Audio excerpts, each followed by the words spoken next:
కూర్చోరా అదే ఎంత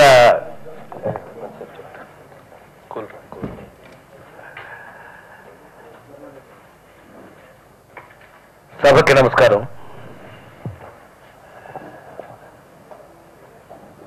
మీ రాజేంద్ర ప్రసాద్ గా కొన్ని విషయాల్ని డైరెక్ట్ గా 37 సంవత్సరాలుగా రాజేంద్ర ప్రసాద్ సినిమా చూస్తున్న మీ అందరికీ డైరెక్ట్ గా మీకు కొన్ని విషయాలు చెప్పాలనే ఉద్దేశంతో ఇవాళ ఈ విధంగా ఈ ప్రెస్ మీట్ అరేంజ్ చేయడం జరిగింది.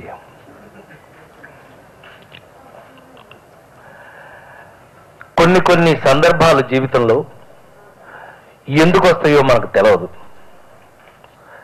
అది భగవత్ నిర్ణయం, భగవంతుడే అలా చేపిస్తాడు అని నమ్మిన వాళ్ళలో మేము ఒకళ్ళమే. మేమందరం షూటింగ్ అయిన తర్వాత, జనరల్గా షూటింగ్ అయిన తర్వాత మీ అందరి అభిప్రాయంలో నటీనటులు, సినిమా నటులు అని అంటే ఏం చేస్తారు అని మీకున్న అభిప్రాయం ఒకటైతే, మేము మాత్రం షూటింగ్ అయిన తర్వాత శుభ్రంగా స్నానం చేసి ఆ దగ్గరలో ఉన్నటువంటి అద్భుతమైన గుడి, ఒక చాలా అద్భుతమైన పేరున్నటువంటి ఆ గుడి కదా అని పళ్ళయారు పట్టి అని, అంటే పళ్ళయారు అంటే వినాయకులు,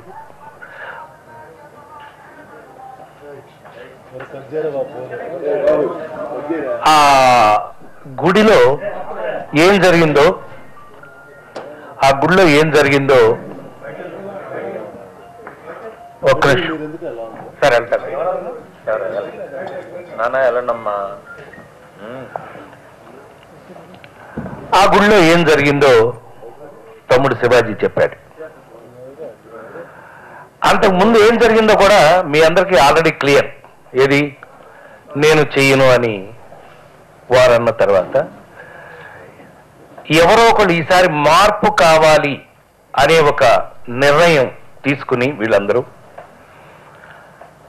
మార్పు అనేది మంచి మార్పు అయితే బాగుంటుందని వాళ్ళ కళ్ళల్లో, వాళ్ళ ఆవేశంలో, వాళ్ళకు ఉన్నటువంటి నిజమైనటువంటి కోరికలో ఆ నిజాన్ని గమనించిన నేను చేయాలి. ఆల్రెడీ మనం చేయాల్సింది ఇంతకుముందు, కానీ పెద్దలందరూ చేస్తున్నారు కదా,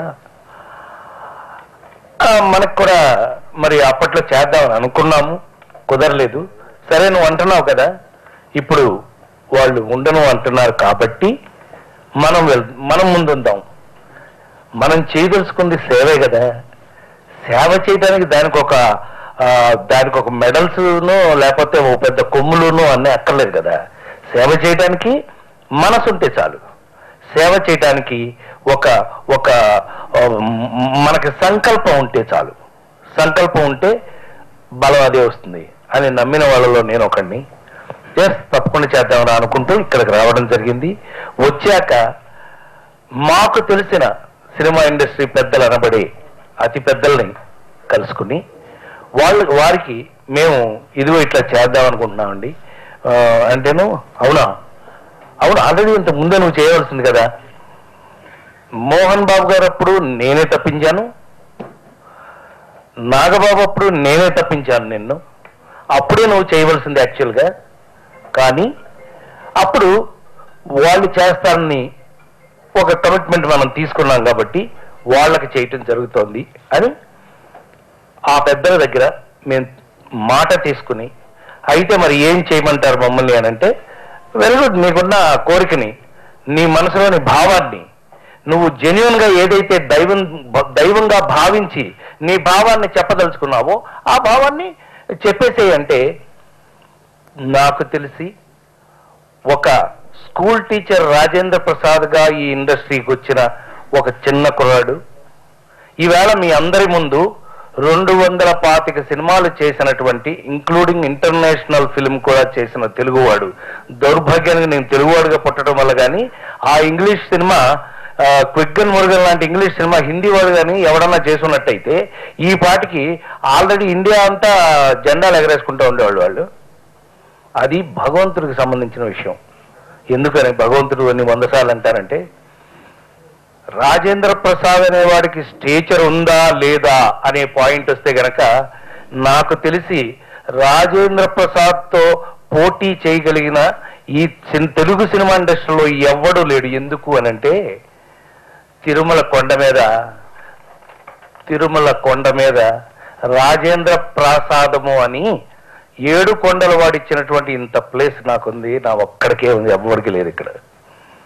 ఎందుకంటే పాపం చాలా పర్మనెంట్గా బతుకుంటాం అనుకున్న వీళ్ళందరికీ పోయిన తర్వాత ఏముంటుందని తెలియదు. ఎందుకనంటే ఎంత రియల్ ఎస్టేట్ ఉన్నా, ఎంత పేరున్నా, ఇంకెంత డబ్బున్నా అదంతా ప్యాక్ చేసి పక్కన పెట్టి వెళ్ళిపోవాల్సిందే తప్పితే ఎమ్మట తీసుకెళ్ళం కదా ఎవరు అది ఆ ప్యాకింగ్ పనికే రాదు. అసలు ఆ ప్యాక్ చూడటానికి పనికిరాని అసలు అవకాశం కూడా ఉండదు. ఎందుకంటే అది కూడా నేను ఆ నలుగురు లాంటి సినిమా ఆ సబ్జెక్ట్ వల్ల అదృష్టవశాత్తు నేను చూడడం జరిగింది. అలాంటి పరిస్థితుల్లో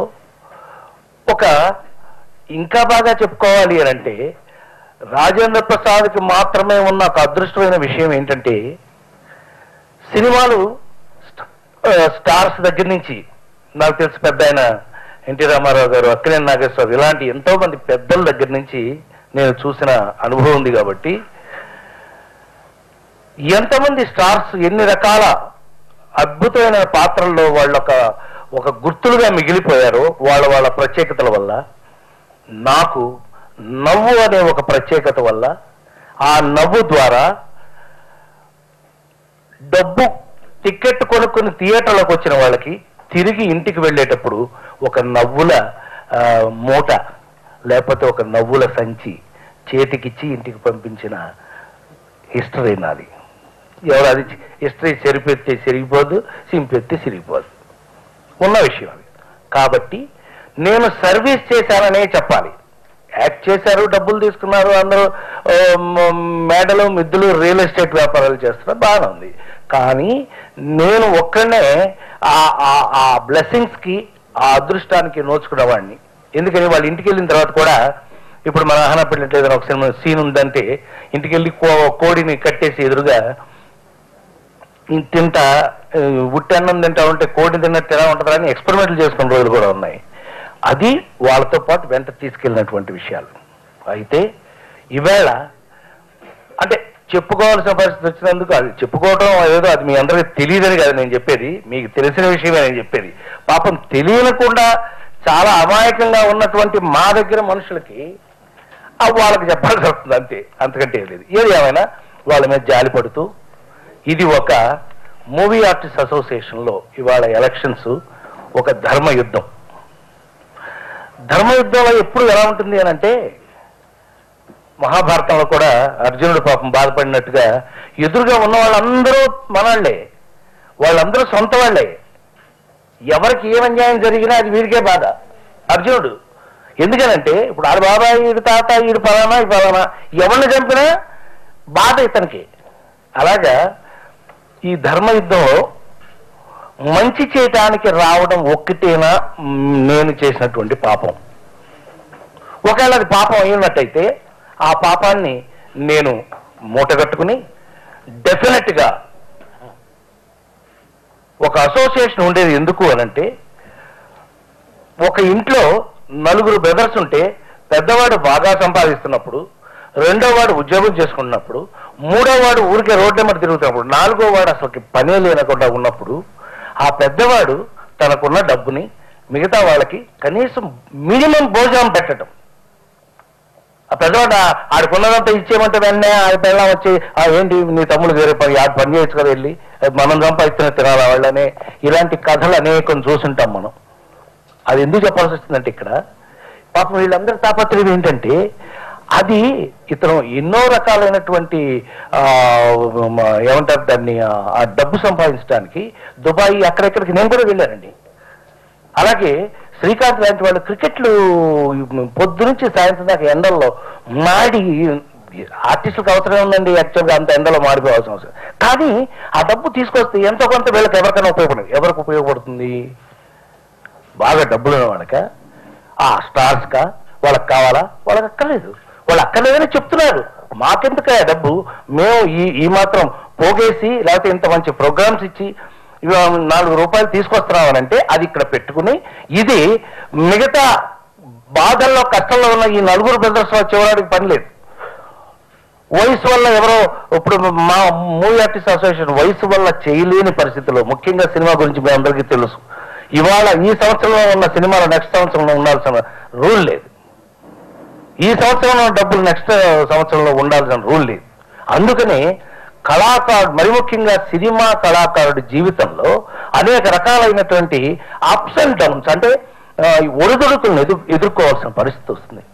అలాంటి పరిస్థితుల్లో ఉన్న వాళ్ళకి ఒక అసోసియేషన్ అంటూ మనం పెట్టుకున్నది, అందరం కలిసికట్టుగా ఉండాలనుకున్నది ఎందుకు అనంటే, ఏంటి అతను ఏదో కష్టాల్లో ఉన్నాడే, అయ్యి తీసుకుంటే కొంత చేయి అనడానికే కదండి అసిస్టెంట్ ఉంది, అసోసియేషన్ ఉంది. అలాంటప్పుడు ఇక్కడ జరగటం లేదు, ఇన్ని సంవత్సరాలుగా జరగటం లేదు, ఏమీ జరగట్లేదు అని అనేక రకాలైనటువంటి బాధ ఉన్నప్పుడు, అన్నిటికంటే ముందు బాధ ఏంటయ్యానంటే మన అమ్మ, మా అంటే మన అమ్మకి ఇంత గూడు లేదండి. గూడు అంటే ఒక చిన్న 4 రేకులు షెడ్ కూడా లేదు. ఏదయ్యానంటే దుబాయ్లోనూ అక్కడ ట్రేడింగ్ షాప్ ఉంటుంది, ఒక అడ్రస్ పెట్టుకోవడానికి, ఒక టెలిఫోన్ పెట్టుకోవడానికి, అట్టా ఒక 4 మీకు తెలుసు కింద ఉంది, 4 గోడలు ఉండే ఒక రూము.